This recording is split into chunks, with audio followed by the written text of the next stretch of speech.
Today we are going to deal with the essay Meditations in Westminster Abbey by Joseph Addison. We know how great a figure Joseph Addison was in terms of in the genre of essays.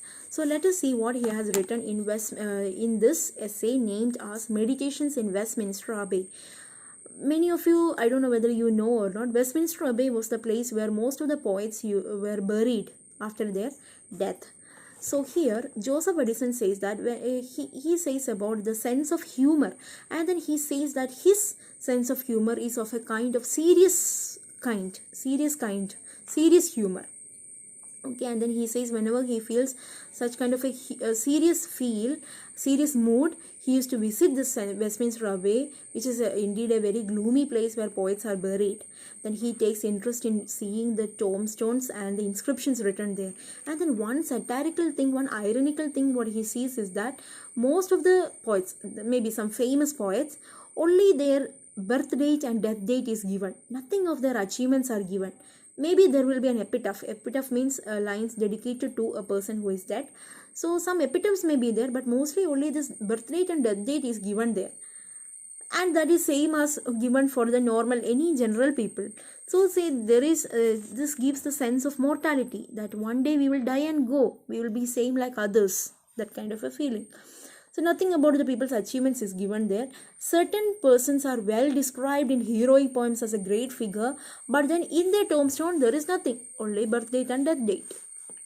Then this incomplete record is very much satirical to the departed persons according to Addison. Then he finds entertainment in digging the grave.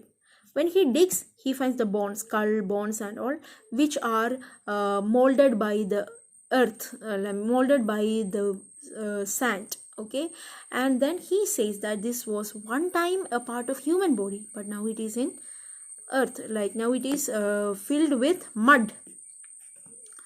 Now he also says about this artificial distinction of caste and color. What is the use of caste distinctions, color distinctions, etc., racism, etc., when we all are going to be buried in one place? Men, women, friends, enemies, priests, soldiers, everybody will be buried in same place. Then epitaphs, when then he also finds entertainment in reading out the epitaphs. Epitaphs is one or two lines that is written about the departed souls, either by their family members or by real. In the case of poets, it will be written by some great poet, etc. So some persons in the epitaph, they are being praised so much in excess.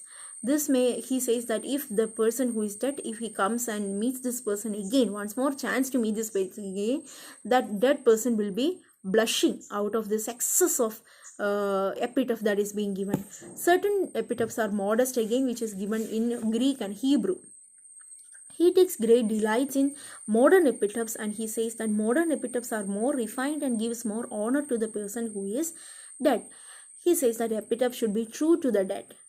He also mentions about Sir Claudius Chauvel, who is just represented, he was a brave admiral, but then he was just represented as a beau. So he says like that is not, justice is not being done. So this gives us the sense of mortality, the idea of mortality, that we human beings, we can die anytime. After we are dead, we are gone. It's only our birth date and the death date that remains. All the years that this great writer spent writing so many great works, all these works and everything is comprised into these two dates, which is same like any common man who must not have even written one poem. Then he says that while he is visiting Westminster Abbey, all his feelings of envy dies like that, and then he feels that there is no use of grieving a person who is dead, because surely we are also going to follow that person very soon. Then lastly he says that when he sees the tombstone of a person who died yesterday and of a person who died 600 years ago, or like we say, like when we say Shakespeare's contemporaries, we mean people who lived in that Shakespeare's era. They are Shakespeare's contemporaries. But a person who died yesterday and a person who died 600 years ago, all are being buried in the same place. That means all of us, we are becoming contemporaries without no class distinctions, no color distinctions, nothing. All are staying together. Whether great poet or simple person, all our skulls are mixed together, and we cannot even identify who is who.